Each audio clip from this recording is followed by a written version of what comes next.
Hello and welcome to a Hounslow Libraries how-to video. Today I'll be going through with you how to join the library online through our website.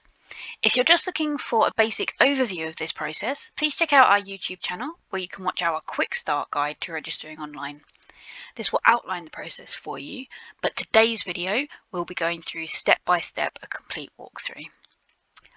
Okay, first things first is how to find us. Our website is libraries.hounslow.gov.uk. You can type this in directly to the address bar as I've done here. You can Google us, or you can look us up through the libraries page of the Hounslow Council website. Alright, so on our homepage you can access loads of cool resources from ebooks and e-audiobooks right through to magazines, comics, and even things like theory test practice, the Encyclopedia Britannica, and even a Life in the UK test page. If you have a library card already, you'll be able to log in and access a lot of those resources with those details. You'll need the card number on the back of your library card, and you'll also need your PIN. If you don't have your PIN, please do contact your local branch and they will be able to help you get hold of it. If you've never been a member of Hounslow Libraries before, you'll want to register, and that's what we're going to do today. So logging in and registering can both be done through this purple bar at the top of your screen. You have the login button first, and then right in the middle you've got Join the Library. Quick note, joining the library is completely free. First screen you'll see is a page that asks you to choose your library authority and branch. You're asked to pick an authority as Hounslow Libraries are part of the Libraries Consortium, which brings together libraries from many boroughs and local authorities to give you as many resources as possible. Since you're visiting our website, we're assuming you want to register for Hounslow, so you can basically ignore that box. You will, however, need to choose your local branch from the drop-down menu. At this point, I do need to apologise that our drop-down menus aren't showing on the video, but when you go to the website, you will find them there for you. I'll describe each one as we come across it. So in the first, you will be asked to choose from one of our 11 branches that make up the Hounslow Libraries network. You can choose your one local to home or work, or just your preferred branch. Then please click continue and you will be brought to the main self-registration page. It's a fairly typical form like many other applications, and it's nice and easy to fill in, as you'll see when we go through it. One thing to notice is that some of these sections do have a little red star next to them.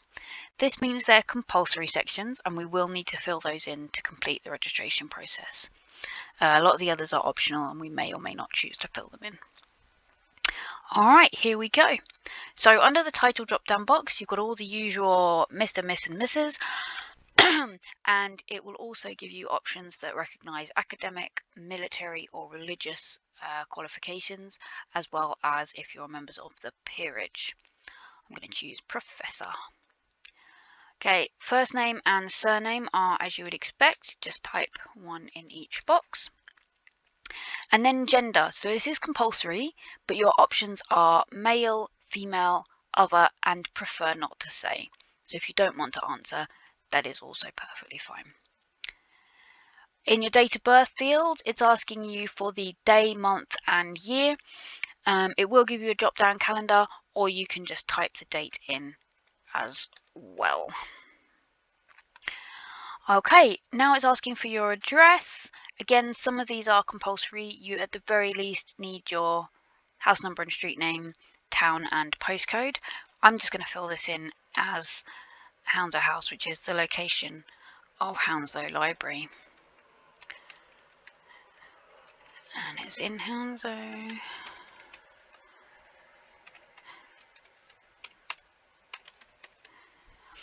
Okay, so telephone number is optional, as is email address.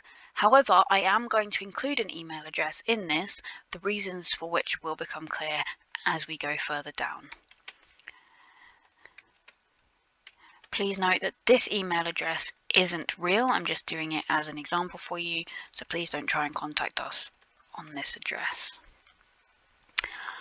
Alright, once you've filled in your basic contact details, the next thing that it's going to ask you to pick is your PIN. Now this is a 4-digit number which will be your password for accessing the website and also our computers in our branches. Now if you ever do forget this, we can give it to you as members of staff. This does mean that we will have access to it and be able to visit. It will be visible to us, so please don't put in your card PIN or anything like that. I'm just going to choose 4 ones.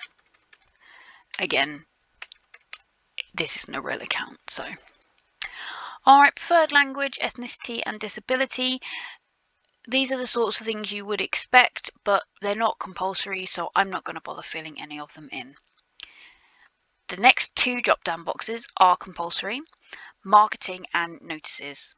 Now, marketing is for the occasional newsletters that we might send out. We don't send out advertising. We're not going to pass your details on to anyone else. It would just be, for example, if we're having events in the library that we think you might want to know about. I'm actually going to say no to that. I'm not that bothered. But notices, this is something you almost certainly will want to choose, because this is how we will get in touch with you regarding your actual library account. For example, if you have books that are due back, if you've got a reservation that is available to collect, anything like that, we will be contacting you. And this is why I have put in an email address, because your options are email or text and email. So I'm just going to select email here. Please do note, occasionally the emails we send might end up in your spam or junk folder. So if you think you might have been expecting one from us and not had it, do check in those folders. Your final box is a terms and conditions acceptance. Now there's a blue hyperlink just next to it. We would recommend you click on this and view the terms and conditions, as that is always something important to do when you're signing up to anything. Once you've done that and you're happy with them, please tick the box, and this will activate the Create Account button. When we click on this, it will bring us to a new page that confirms we have created a temporary card account. What you'll see is your temporary card number. This starts unreg, and it will also highlight the PIN that you chose on the previous screen. Do take a note of these.